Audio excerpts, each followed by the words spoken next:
What's up everyone, this is Emilio, and in this video I'm going to be walking this vacant house and I'm going to be talking about some renovation costs that could really add up to your bottom line. So thank you for tuning in. If you don't know me, my name is Emilio. I'm a real estate investor, wholesaler in the Detroit area, but I'm going to be talking about just overall real estate in this video. And I'm going to be using this beauty behind me here. I'm walking this for a client. Just want to get some costs on renovations, and I thought, you know what are some costs and renovations that people should focus on? I do get a lot of people that reach out to me and they're always asking like, hey, how much does this cost?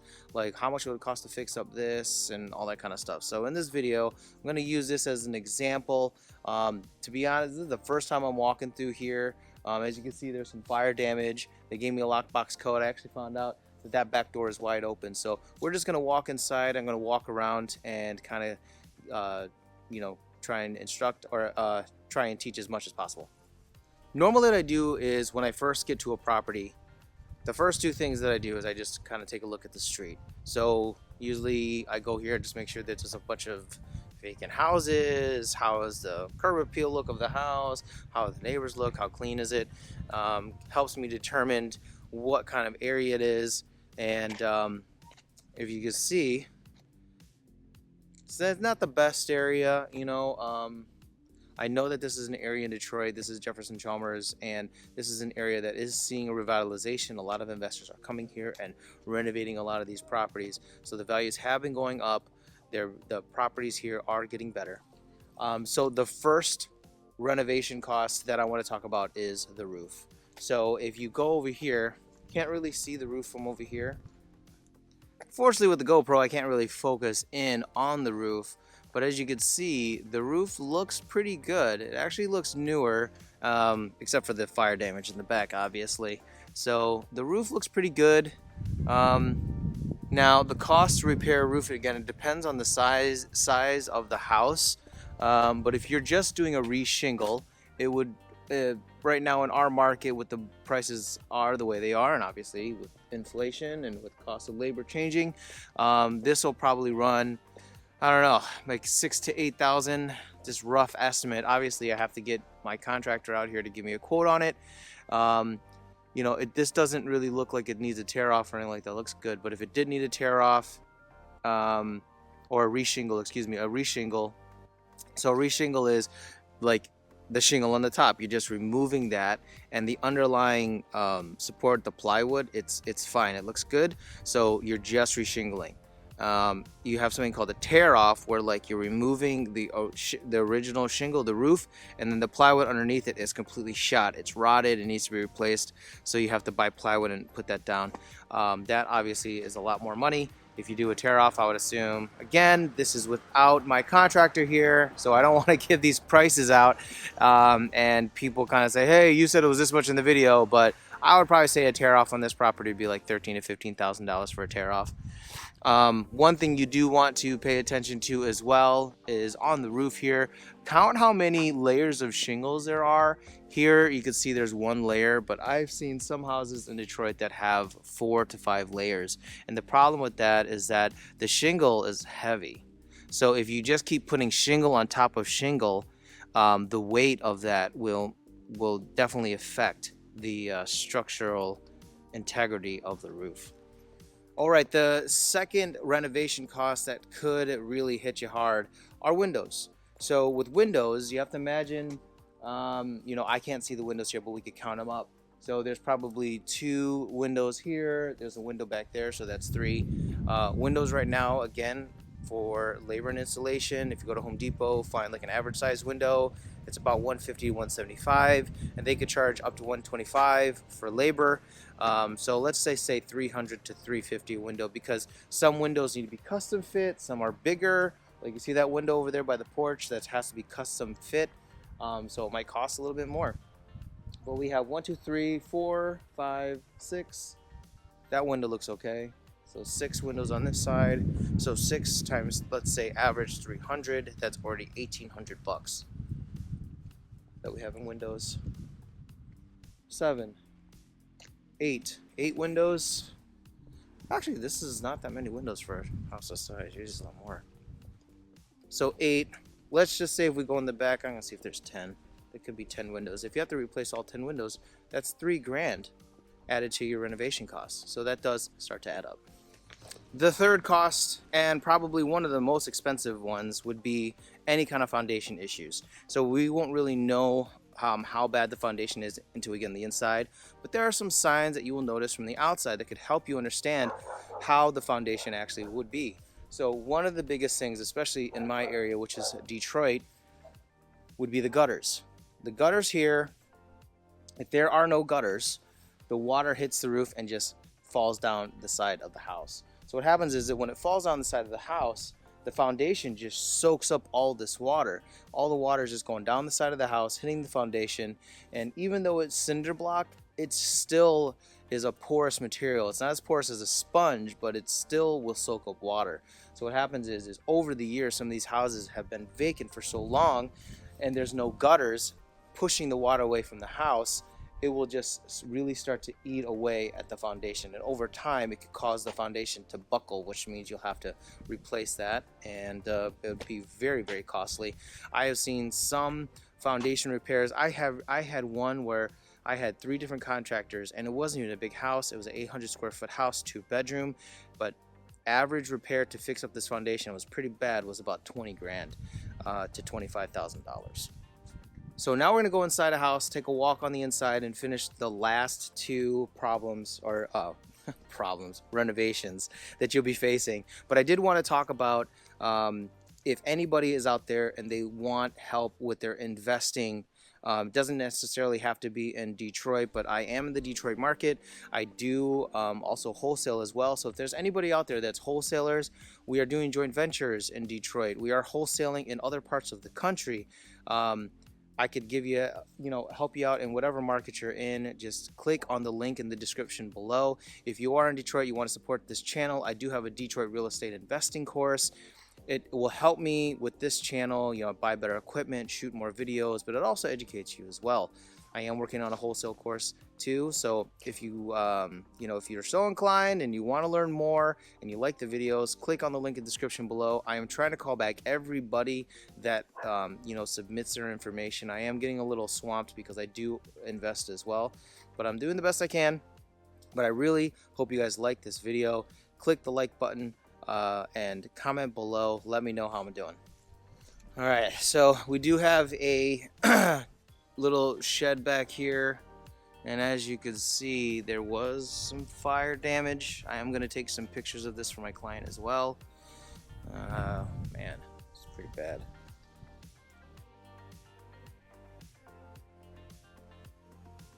Looks like I gotta climb up here. Can I climb through there? No, I'll just climb through here.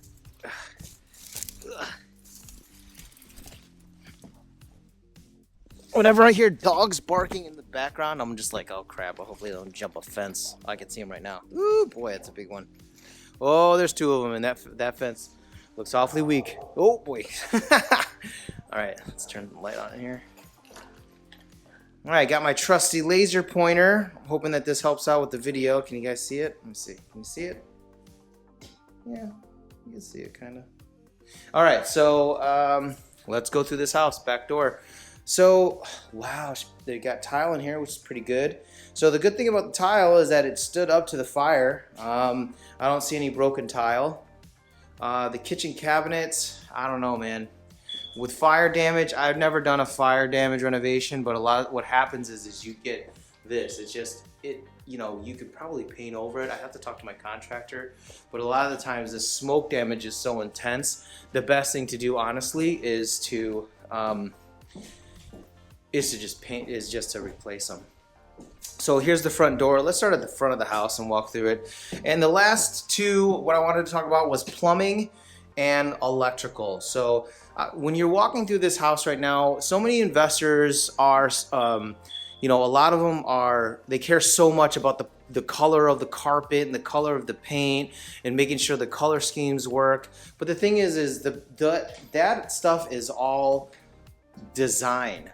A lot of the times, you want to have a house that is functioning correctly. I've seen so many people that put so much time into picking the right carpet, flooring, The right door should be 6 panels, should be black or brushed nickel. And the thing is they don't update the electrical, or they don't update the plumbing, and the first week somebody moves in, they can't flush a toilet because it's stopped up. That's stuff to think about. So stuff like this, holes in the wall, I mean, that's just patch and repair. Outlets like this, you know, getting new outlets and new outlet plate covers. I mean, this is like a 99 cents thing here. You get new outlets, that's like a couple bucks. Same thing with these doors. The door is like, let's say install with the door handle and the doorknob and the trim, it's like maybe 200, 250 a door.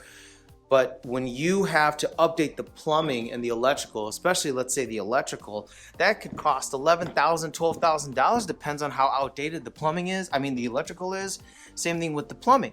The big issue with the plumbing is it's normally not, I mean, this stuff has to be replaced here, but sometimes in the back of the house, let's see if there's a big tree.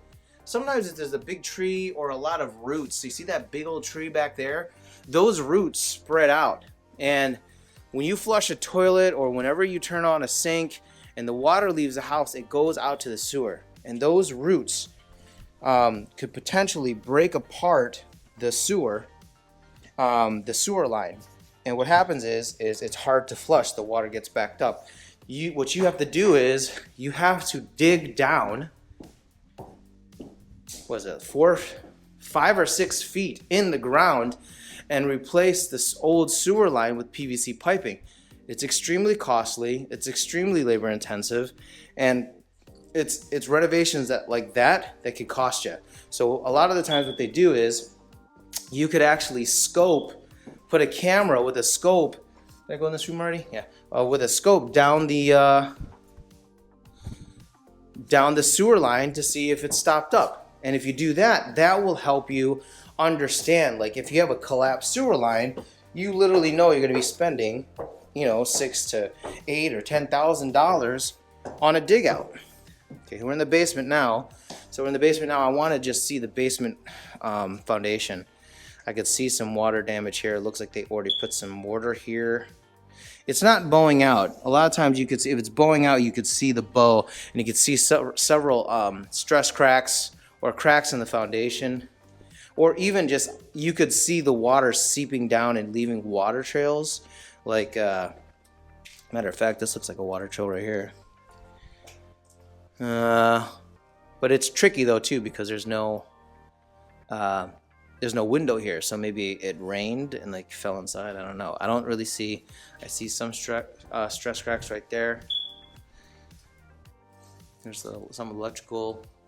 They got an updated panel. I could see some of it's like a lot of updated wiring here. Again, I'm not an electrician, so a lot of times you want to have your team or your contractor come out here and take a look at the plumbing, take a look at the electrical and all that. It's important to set up a team. All right, so I don't see any water damage. I do see this probably has to be replaced. I don't see with the foundation any bowing walls, so that's a good sign. Let's go in this room. Yeah, so there's a stress crack right there. And again, I've seen much worse. This isn't that bad, but yeah, there's a stress crack right there. And a lot of the times, any water in the basement can be easily solved by just putting a gutter and a downspout pointing away and pitched away from the house to prevent the water from hitting the wall. And the electrical, this looks okay, but the electrical could obviously add up if you had to rewire this whole house. But so far this is okay. Let's look at the plumbing. The plumbing, this is PEX. It's more affordable than copper. A lot more people are doing this. And she has a new stack. You see, this is all new PVC. That's a big mess up there. All this is PVC.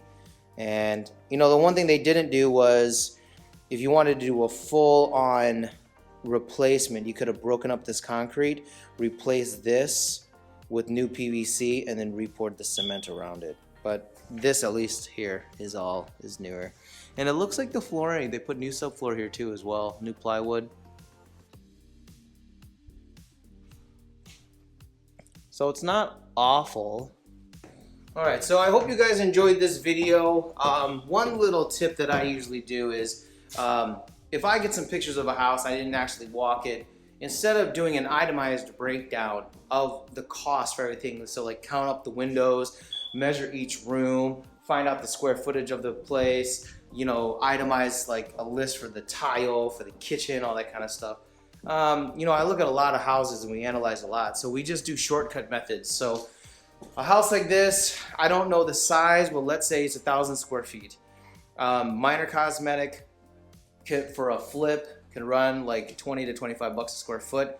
Obviously for rental, your budget isn't as big, so your minor cosmetic rehab for rental could be maybe 15, 25. It just depends on what you want to put into it. Everyone's different. I don't know if you want to put granite in here. I don't know what you want to put for mica, quartz, whatever. So all that changes. Average rehab for a flip, this would be probably 30 to 35 bucks a square foot. So if this is 1,000 square feet, $30,000 to $35,000 to renovate this property. Oh, one thing too is all the windows, as you can see, you have vinyl here, vinyl, vinyl. So you're saving yourself, like if there's 10 windows here and it's $300 a window, you're saving yourself 3,000 bucks in the windows alone. Let's see this window. Totally forgot about that. Yeah, see, newer window. So there are some good points to this house. You know, it's not that bad. But yeah, if you're doing a full-on renovation, like gut it down to the studs, put in new drywall, insulation, you're looking closer to like 45 to 55 bucks a square foot, roundabout. Obviously, those are rough numbers. What you want to do is calculate per square foot per what you think it would be. So minor cosmetic, average rehab, or full-on gut job, and then that's what you come up with your number. If they accept your offer, then you have your contractor go out there and then make sure that your numbers for what you want to do in line with what the budget is, their quote, to do the work. So I hope you enjoyed this video, everybody. Again, my name is Emilio. I'm a real estate investor and wholesaler in the Detroit area. If you have any questions at all, click in the link in the description below. And if you want to support the channel, I do have a Detroit real estate investing course. It would be greatly appreciated to help support this channel, and I will talk to you soon.